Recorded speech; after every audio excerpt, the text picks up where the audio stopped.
Hello friends, Radhe Radhe.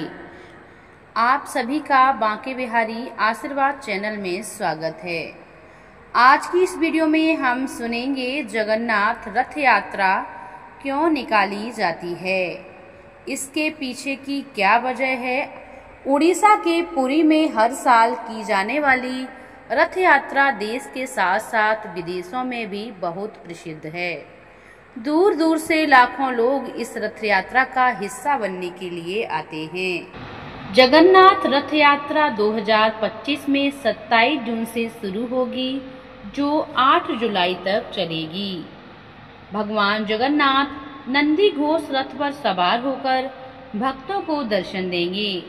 आइए जानते हैं इसके पीछे की कहानी। उड़ीसा में स्थित प्रसिद्ध जगन्नाथ मंदिर में हर साल आषाढ़ माह के शुक्ल पक्ष की द्वितीया तिथि को जगन्नाथ रथ यात्रा का शुभारंभ होता है, जो एक भव्य और ऐतिहासिक उत्सव मनाया जाता है। इस वर्ष यह रथ यात्रा 27 जून शुक्रवार को शुरू हो रही है।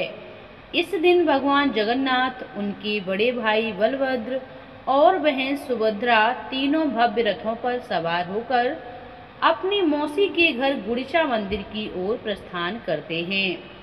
भगवान जगन्नाथ नंदी घोष रथ पर, बलभद्र ताल ध्वज पर और सुभद्रा दर्प दलन रथ पर विराजमान होती हैं।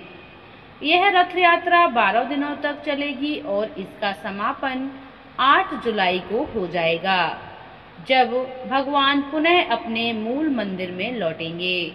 हालांकि रथ यात्रा का आयोजन 12 दिनों तक होता है। इसकी तैयारियां महीनों पहले से शुरू हो जाती हैं। तो आइए सुनते हैं इसके पीछे की कहानी कि जगन्नाथ रथ यात्रा क्यों निकाली जाती है। पौराणिक कथा के अनुसार एक बार देवी सुभद्रा को नगर भ्रमण की इच्छा हुई।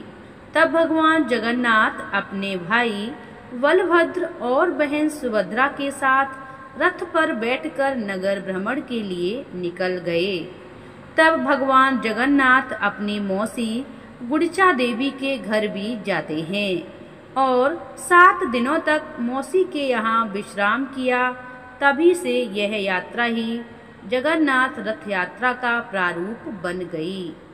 दूसरी कथा के अनुसार एक बार भगवान श्री कृष्ण की रानियां माता रोहिणी से बोली कि वो श्री कृष्ण की रासलीला की कथाएं सुनाएं।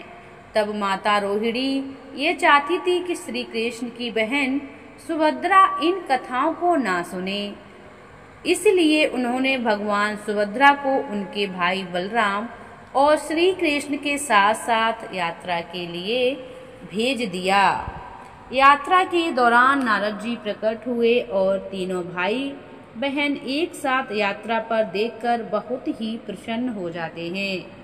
तब नारद जी विनती करते हैं कि हर साल ऐसे ही भाई बहन के दर्शन भक्तों को होते रहें। नारद जी की यह विनती भगवान स्वीकार कर लेते हैं। कहा जाता है कि तभी से हर साल रथ यात्रा निकाली जाती है। इसलिए इस रथ यात्रा को देखने के लिए देश और विदेश से लाखों संख्या में भक्त आते हैं, देते हैं। तो ये है भगवान जगन्नाथ की रथ यात्रा क्यों निकाली जाती है। ये कहानियों में आपको पता चल गया होगा कि रथ यात्रा किस लिए निकाली जाती है। ये जानकारी आप लोगों को कैसी लगी, कहानियाँ कैसी लगी, हमें कमेंट करके ज़रूर बताइएगा। चैनल पर पहली बार आए हैं तो हमारे चैनल को सब्सक्राइब जरूर करें। राधे राधे, जय माता दी। आप सभी को जगन्नाथ रथ यात्रा की हार्दिक शुभकामनाएं।